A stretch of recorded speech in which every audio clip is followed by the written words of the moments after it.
Gigi Galli. Uimaali ajolinja jo erikoiskokeella 4 ja nyt sitten erikoiskokeella 5 italialainen. Siitä lähtee vähän leveäksi. Ai, nyt osuu pahasti. Gigi Galli. Giovanni Bernaccini, kartanlukija. Raju ulossa jo.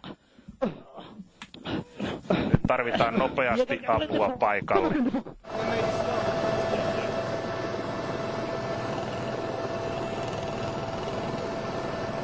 Lääkintähenkilöstö totta kai on paikalla nopeasti. Ja kartanlukija ja kuljettaja saadaan autosta ulos. Gigi Galli kuljetetaan sairaalaan tarkastuksiin. Kartanlukija Bernaccini ei loukkaantunut, mutta Gigi Galli, hänen lantionsa